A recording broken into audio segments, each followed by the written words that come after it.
ಗುರುಬ್ರಹ್ಮ ಗುರುವಿಷ್ಣು ಗುರುದೇವೋ ಮಹೇಶ್ವರ ಗುರು ಸಾಕ್ಷಾತ್ ಪರಬ್ರಹ್ಮ ತಸ್ಮೈ ಶ್ರೀ ಗುರುವೇ ನಮಃ. ಹರಿ ಓಂ.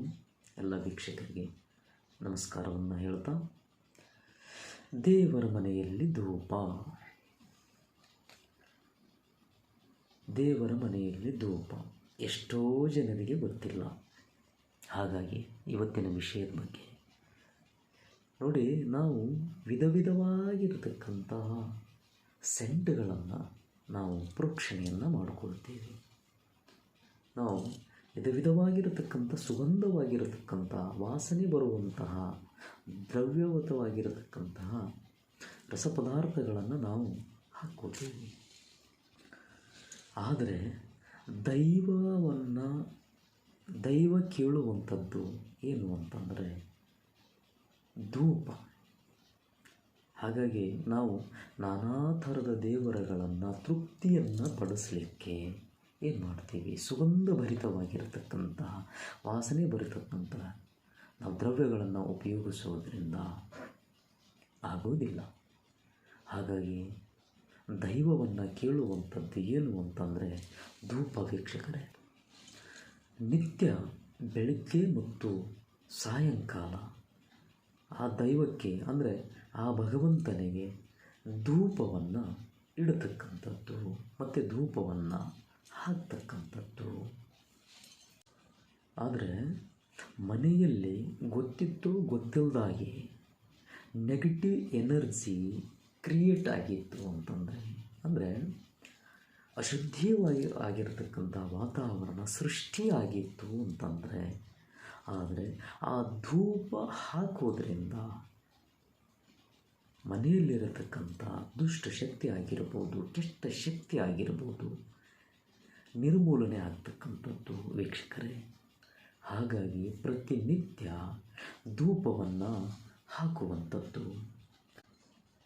ಧೂಪವನ್ನು ಹಾಕೋದ್ರಿಂದ ಆ ದುಷ್ಟ ಶಕ್ತಿಯ ಬಾಧೆಯನ್ನು ತಡೆಯುತ್ತೆ. ಅದರಲ್ಲಿ ವಿಶೇಷವಾಗಿರತಕ್ಕಂಥದ್ದು ಅಂತಂದರೆ ನಿಮ್ಮ ಕುಲದೇವರಿಗೆ ಅಂದರೆ ನಿಮ್ಮ ಮನೆಯ ದೇವರಿಗೆ ವಿಶೇಷವಾಗಿರತಕ್ಕಂಥ ಪ್ರಾಮುಖ್ಯತೆಯನ್ನು ನಾವು ಕೊಡ್ತೀವಿ. ಹಾಗಾಗಿ ಅದರಲ್ಲಿ ಒಂದು ಭಾಗ ಅಂತಂದರೆ ಸುಗಂಧಭರಿತವಾಗಿರುವಂಥ ಧೂಪವನ್ನು ಹಾಕೋದ್ರಿಂದ. ಮತ್ತು ಧೂಪವನ್ನು ಎಷ್ಟು ದಿನಗಳ ಪರ್ಯಂತರವಾಗಿ ಉಪಯೋಗಿಸಬೇಕು, ಇದು ತುಂಬ ಮಹತ್ಕರವಾಗಿರುವಂಥ ವಿಷಯ ವೀಕ್ಷಕರೇ.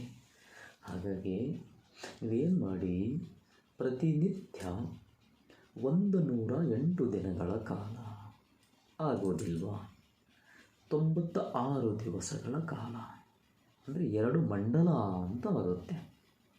ಆದರೆ ಅದು ಆಗೋದಿಲ್ವ, ಕೊನೆಯ ಪಕ್ಷದಲ್ಲಿ 48 ದಿನಗಳ ಕಾಲ ಧೂಪವನ್ನು ಪ್ರತಿನಿತ್ಯ ನೀವು ನಿಮ್ಮ ಕುಲದೇವರಿಗೆ ಅರ್ಪಿಸುವುದರಿಂದ, ಕುಲದೇವರಿಗೆ ಹಾಕುವುದರಿಂದ ನಿಮ್ಮ ಸಕಲ ದರಿದ್ರಗಳು, ಸಕಲ ಕಷ್ಟ ಅನಿಷ್ಟದಾಯಕವಾಗಿರತಕ್ಕಂಥ ಫಲಗಳು ಎಲ್ಲ ರೀತಿಯಿಂದಲೂ ಕೂಡ ಹೋಗ್ತದೆ ಅಂತ ಹೇಳ್ಬೋದು.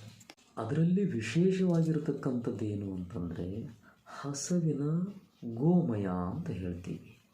ಅಂದರೆ ಹಸುವಿನ ಸಗಣಿಯ ಅದರಲ್ಲಿ ಕುಳ್ಳು ಅಂತ ಹೇಳ್ತಾರೆ. ಆ ಕುಳ್ಳಿನೊಳಗಡೆ ನೀವು ಧೂಪವನ್ನು ಹಾಕೋದ್ರಿಂದ,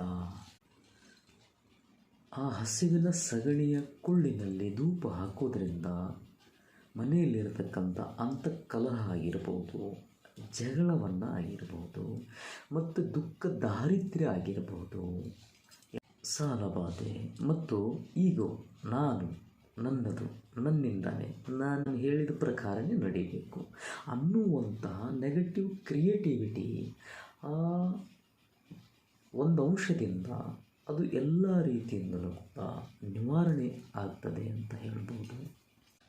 ಆದರೆ ಅತ್ತೆಗೊಂದು ಕಾಲ ಸೊಸೆಗೊಂದು ಕಾಲ ಅಂತ ಹೇಳಿಬಿಟ್ಟು ಎಲ್ಲರ ಮನಸ್ಸಿನಲ್ಲಿ ವಾಗ್ವಾದದ ರೀತಿ ಒಳಗಡೆ ನಡೆಯುವಂಥ ಪ್ರತಿ ಮನೆಯಲ್ಲಿಯೂ ಕೂಡ ನಡೀತಾ ಇರುತ್ತೆ. ಹಾಗಾಗಿ ಯಾವುದೋ ಒಂದು ಜೀವ ಮನೆಯಲ್ಲಿ ಬಳಲ್ತಾ ಇದೆ, ಬಾಳ್ತಾ ಇದೆ, ಆ ಜೀವಕ್ಕೆ ಸಮಾಧಾನಗಳು ಸಿಗೋದಿಲ್ಲ. ಹಿರಿಯರಿಗೆ, ಅದರಲ್ಲಿ ಪ್ರಾಮುಖ್ಯತೆ ಅಂತಂದರೆ ಮನೆಯ ಹಿರಿಯರಿಗೆ ಬಳಲಿ ಬಾಡಿ ಬೆಂಡಾಗಿರ್ತಾರೆ. ಹಾಗಾಗಿ ಮನೆಯಲ್ಲಿ ಅಸಮಾಧಾನದ ವಾತಾವರಣಗಳು ಸೃಷ್ಟಿಯಾಗಿರುತ್ತೆ. ಹಾಗಾಗಿ ಆ ಹಸುವಿನ ಸಗಣಿಯಲ್ಲಿ ಮಾಡಿರತಕ್ಕಂಥ ಗೋಮಯದಲ್ಲಿ ಆ ಧೂಪವನ್ನು ನೀವು ಪ್ರತಿನಿತ್ಯ 2 ಬಾರಿ ಹಾಕ್ಕೊಂತ ಬಂದಿದ್ದೇ ನಿಜ ಆಯಿತು ಅಂತಂದರೆ ವೀಕ್ಷಕರೇ, ನಿಮ್ಮ ಮನೆಯಲ್ಲಿ ಕಲಹ ಬಾಧೆಗಳ ನಿವಾರಣೆಯಾಗಿ, ಲಕ್ಷ್ಮೀ ಪ್ರಾಪ್ತಿಯಾಗಿ, ಮನೆಯಲ್ಲಿ ಸುಖ ಸಂತೋಷದ ವಾತಾವರಣಗಳು ಸೃಷ್ಟಿಯಾಗುತ್ತೆ ಅಂತ ಹೇಳ್ತಾ ಮಾಡಿ ನೋಡಿ. ನಮಸ್ಕಾರ.